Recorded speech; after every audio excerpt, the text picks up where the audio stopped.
a breakout just took place in the energy complex, and I think it's important to be aware of this.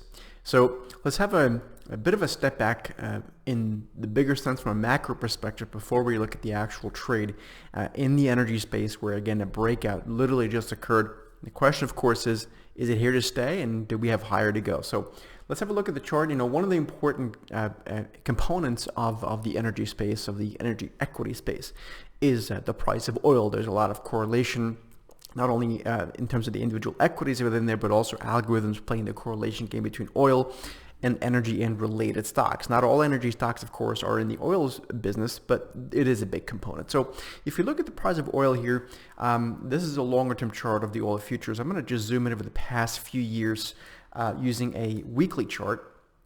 And you can see that we obviously had a big breakdown in the price of oil in the February-March time period when we had the global shutdowns of the economies, at least in the Western Hemisphere.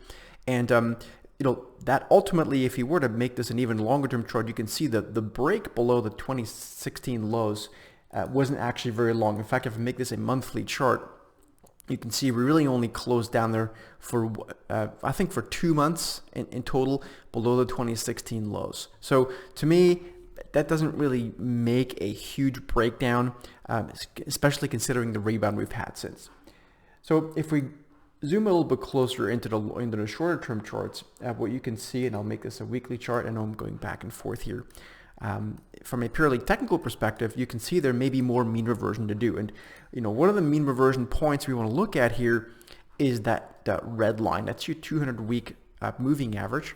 And it wouldn't be entirely inconceivable to see oil move somewhere back into the low 50s, which from current levels in the low 40s, that's a pretty good move.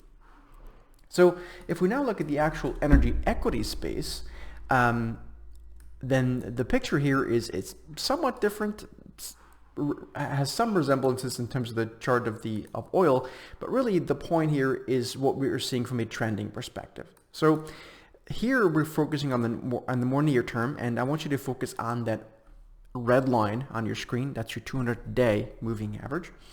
And you can see that we've had, this XLE, by the way, is the ETF. XLE has had a pretty good struggle with the 200-day moving average. It failed to get above it in April 2019, same in December of 2019, August of 2019, December 2019, and then it really broke down.